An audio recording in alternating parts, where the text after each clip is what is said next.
Let me welcome you to the Smokebox. Windows up, couple in rotation. Hot boxed out about 3 or 4 faces. Welcome to another edition of the BREALTV Smokebox. I'm Dr. Greenthumb here with my friend Shooter Jennings. Hey, pretty boy in the baseball hat. Couldn't hit country with the baseball bat. Country. You know, in the box right now. We could just light up whenever you want. You got a lighter? All right, no. Oh, hold on. Use your lighter. There you go. All right. Now, some of y'all may be familiar with that. Thanks for having me. No sweat. Nice lighter. Thanks. Handy dandy. You know, some of y'all that say, hey man, that name sounds familiar. You know, it's definitely familiar. You come from, you know, legendary lineage. Obviously, you know, your pops was one of the 4 outlaw country superstars, you know what I'm saying? Yeah, and, man. Yeah, and, he really changed music, man. He was a killer dude, though. You know what I mean? He was a good guy. And for those who don't know who I'm talking about, that's Waylon Jennings. And you got a chance to play him in Walk the Line, right? And Walk the Line, yeah. And that was like 13 years ago or some shit, man. And I was like, Crazy, right? yeah, shaved and looking like I was like 12 when I. It was it was a total different stilo for you, because like, you know, I was familiar with all your stuff when you first came out, you know what I mean? And you know, you had the beard, the long hair, all that stuff. So I know when, you know, you had to go do the role, that must have been like a crazy fucking change for you. Oh yeah, man. But I'd never acted or done anything really, and they didn't. I went in and auditioned, and then I met the director, and we went out and basically drank, and I had to come in and do an audition thing, and I got the part. So I thought, you know, I can do this. I got there and I realized I have no idea how to act. It's very awkward. Like there's people standing there waiting. You know, it was nothing like I thought it was going to be like, and I was just trying to just not ruin the whole movie in the 3 scenes I was in it. You know? It's kind of hard for you know, musicians to make that transition unless that's something that you really want to do. Yeah, man. Right? And for me, I am so self-aware in those moments of acting. I have no desire to do it. I'm really into the other side of it. I could see myself maybe like writing a movie or directing a movie at some point. I would love to do that. But Right. acting, I realized really fast, I am not a natural at it. It's like I'm terrible at it. Hey. I'm good at being alone and playing the keyboard. You know what I mean? That's your favorite instrument to play? Yeah, I play the piano a lot. I mean, I like the guitar a lot too, and I write a lot of songs on the guitar. And certain songs, a guitar song deserves to be written on a guitar, in my opinion. Right. But I play the keyboards a lot, and I'm into a lot of that stuff, and always have been. And drum machines, and playing drums, and all of it, man. I love playing music. When you play live, though, you play mostly with a guitar, yeah? Yeah, and I break out a keyboard for some songs. Yeah, that's got to be fun being able to switch from both. Yeah, man. It's fun. It's fun, but I'm not a great guitar player. I'll never be a great guitar player. Like, there's certain songs I can play lead and stuff, but I'm not the type of guy. Like, I don't have patience to sit around and play and practice guitar. Like, I want to move on to the next thing. More of a vibe. So yeah, but I do enjoy playing guitar, but piano, I'm just better at it. It makes so much more sense to me than I'm just definitely a piano drums guy more than I ever was a guitar guy. How many instruments can you play? I mean, 2. You know what I mean? I can basically play piano and guitar. But you can play drums a little bit. And I can play drums, yeah. But I'm drums kind of count. not a great drummer though. I do. But you don't really have to be, record, really. Yeah. Like, not in the studio. No, you don't. I mean, I'm just really a basic kind of, and I sound like kind of a 70s mess of a drummer. You know? Yeah, I mean, I always like the drums too. Like, when I seen a drums. kit, I would try to get on it and just play the most basic ass of beats. Yeah. You know, that was one the that first I could thing keep I because played was drums, and, Really? I enjoyed it. I fell in love with it. I played them all the time, and then I got into drum machines, you know, and that was more interesting to me because it was like I knew I was never going to be a great drummer. I'm not going to sit and practice this thing forever to be a great Right. drummer. I got good enough to go there, but then when I got into drum machines, I connected with that in programming, and I was into computers. Right. I was a big computer kid, so like I got into using Studio Vision Pro because at a because Trent Reznor did. Right. Because I was a huge Nine Inch Nails fan. Yeah. And I started using. He was a great programmer, I think. Oh, great, and especially on the Downward Spiral, man, where he was using a lot of the samplers and stuff. Like, still, there was all MIDI controlled, and it was fired off by a Studio Vision Pro. So I always had like a mini version of that, So my first band sounded like Nine Inch Nails, you know, my first project did. But then as time went on, I fell in love with David Bowie. And this was when I was 16 years old, and 17 years old. And I was in love with David Bowie. I was fucking goddamn Ziggy Stardust. I listened to that fucking record every night when I went to sleep. And then I got into all these other records by him, and into the hunky dory stuff, and into the Scary Monsters phases, and all his shit. And he just died today, and I'm just fucking heartbroken because he did so much. I never got to meet him, and he was like my idol, like when I was 17 years old. You know what I mean? Yeah. So, but that was the phase, and it came from Nine Inch Nails. They introduced me to David Bowie, and I fell in love with it through that. Yeah, because he did I'm Afraid of Americans, or he did Scared of Americans. Badass fucking. That was a hard song. Yeah, that was such that was a fucking hard song. Mix. It came out of nowhere too. That shit was pretty hard. Yeah, and when the him video, and Trent Reznor were together. Yeah, the they video. were running, and he was the stalking him, and he was driving the cab and trying to kill David Bowie. That was badass. That shit was hard. And I mean, but you've got a chance to play with like a whole lot of it's like a fucking all-star list that you've collaborated on stage with or on record and stuff like. I've gotten to work with a lot of people.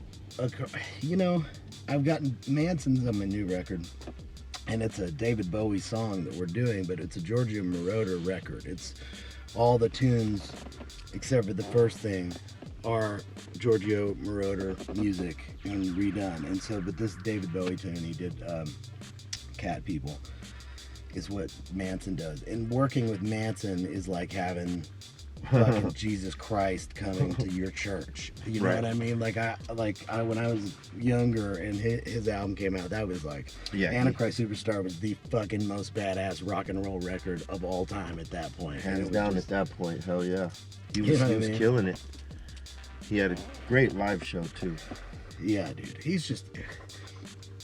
is the real deal.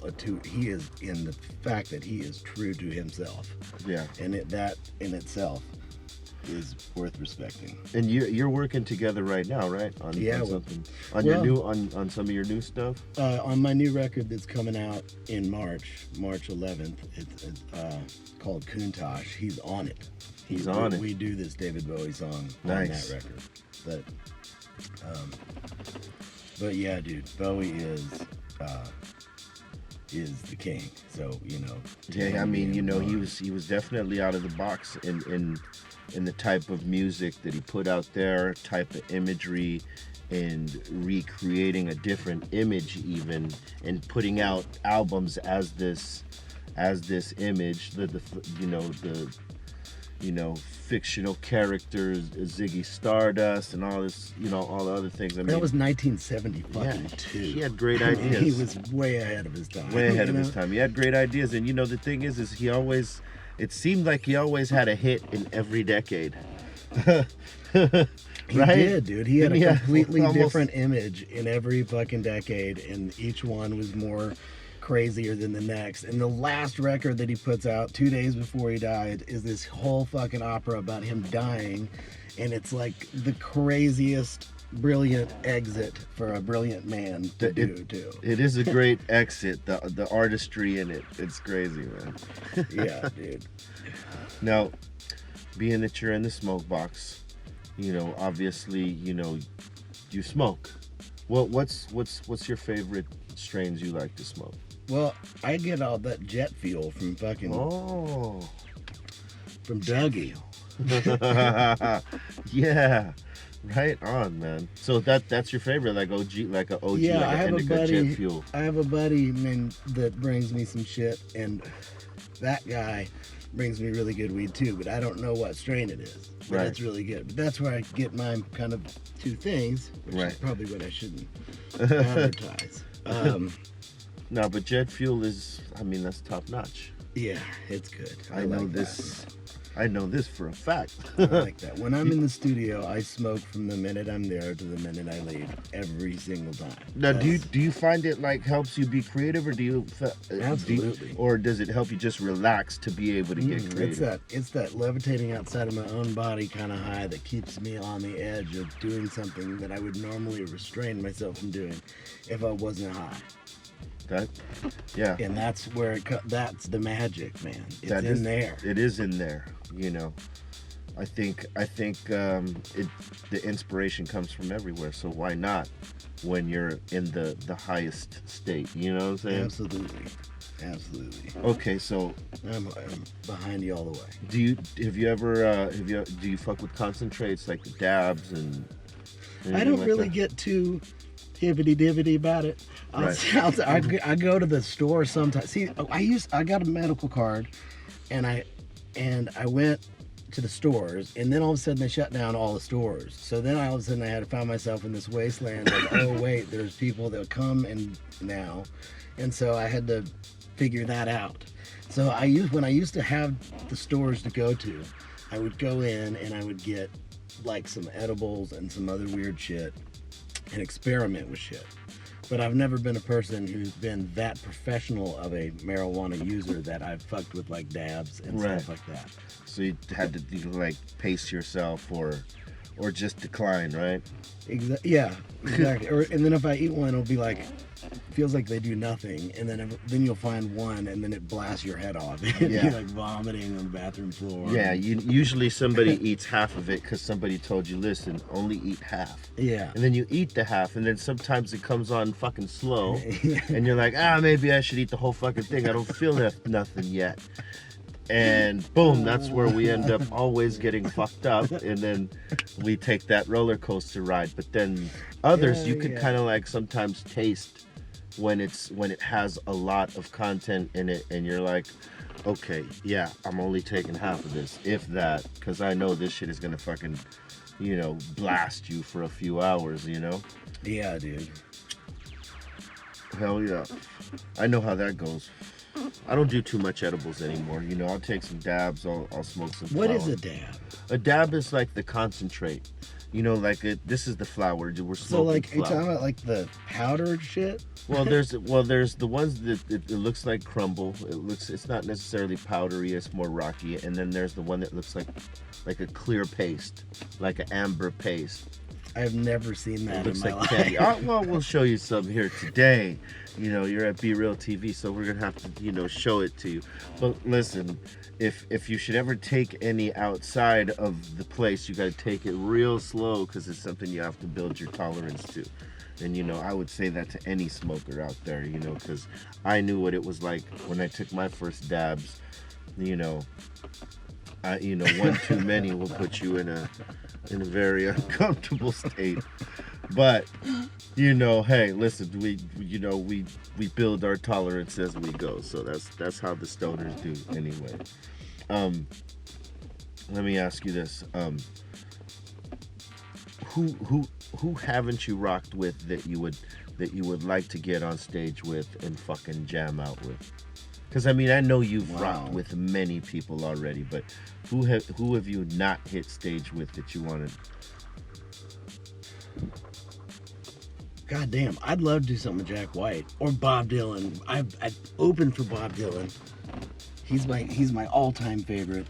I would love to do something with him in my life. Seriously. You hear that, Bob Dylan? Easily.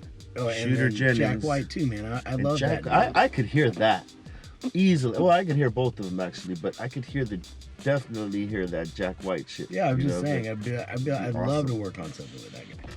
Just because I enjoy being in the studio. He does too. Hell yeah, man. Hey, I want to thank you for taking the time to chill in the box, smoke out. Man. Right on, man. Thank you for having me, dude. I love it. I'm high as fuck now. Yeah, me too. Yeah. Shit.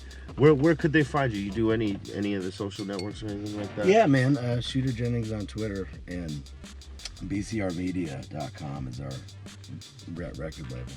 Right on, man. This has been another Smokebox. Leave your comments, subscribe to the channel. I'm so high. This is fucking awesome. I'm gonna be like fall out of this car when I get out of here too. It's gonna be hilarious. That's right. Fuck with my man Shooter Jennings, man. He's the real deal right here, man. Man, thanks for having me, dude. It's a lot of fun. Word You're up. a good guy. It's like we've been circling in the same circles for years, kind of. And this is the first time we got to, link Hang up out, and, man. In the box, no less. Yeah, man, in the box. Let me welcome you to the Smokebox. Windows up, couple in rotation. Hot boxed out about 3 or 4 faces.